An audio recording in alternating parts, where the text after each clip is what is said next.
തൃശൂരിൽ മദ്യലഹരിയിൽ സുഹൃത്ത് പിടിച്ചു തള്ളി നിലത്ത് വീണ അധ്യാപകൻ മരിച്ചത് പൂങ്കുന്നം സ്വദേശി അനിൽ. സുഹൃത്ത് രാജരാജൻ കസ്റ്റഡിയിൽ. സംഭവം രാത്രി സംഗീത അക്കാദമി പരിസരത്ത്.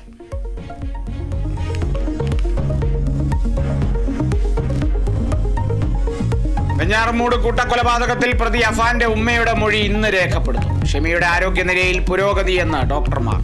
അഫാന്റെ അറസ്റ്റ് ഇന്ന് രേഖപ്പെടുത്തിയേക്കും. കൊലയ്ക്ക് കാരണം സാമ്പത്തിക പ്രതിസന്ധി എന്ന നിഗമനത്തിൽ പോലീസ്.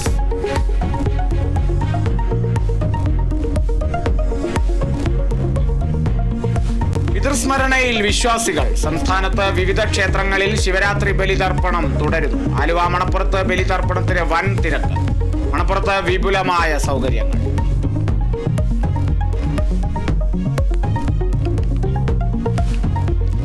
കടൽ മണൽ ഖനനത്തിനുള്ള കേന്ദ്ര സർക്കാർ നീക്കത്തിനെതിരായ 24 മണിക്കൂർ തീരദേശ ഹർത്താൽ തുടങ്ങി. ഹർത്താൽ ഫിഷറീസ് കോർഡിനേഷൻ കമ്മിറ്റിയുടെ നേതൃത്വത്തിൽ.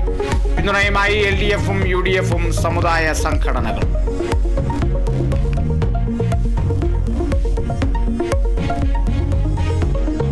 ശശി തരൂർ വിവാദങ്ങൾക്കിടെ UDF നേതൃയോഗം ഇന്ന് കൊച്ചിയിൽ. തദ്ദേശ തെരഞ്ഞെടുപ്പ് മുന്നൊരുക്കങ്ങൾ ചർച്ചയാകും.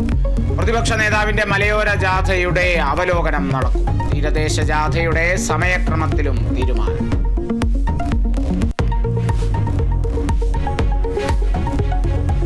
സംസ്ഥാനത്തെ വന്യജീവി ആക്രമണത്തിൽ മുഖ്യമന്ത്രി വിളിച്ച ഉന്നതതല യോഗം ഇന്ന്. പ്രശ്നപരിഹാരത്തിന് സ്വീകരിച്ച നടപടികൾ വിലയിരുത്തും. വനം, റവന്യൂ, ധനകാര്യം തുടങ്ങിയ വകുപ്പ് മന്ത്രിമാരും ചീഫ് സെക്രട്ടറിയും പങ്കെടുക്കും.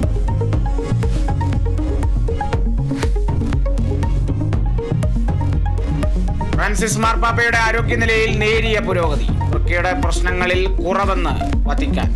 ശ്വാസകോശ അണുബാധയിലും നേരിയ കുറവ്. രക്തപരിശോധനാ ഫലങ്ങളിലും പുരോഗതിയെന്നും വത്തിക്കാൻ.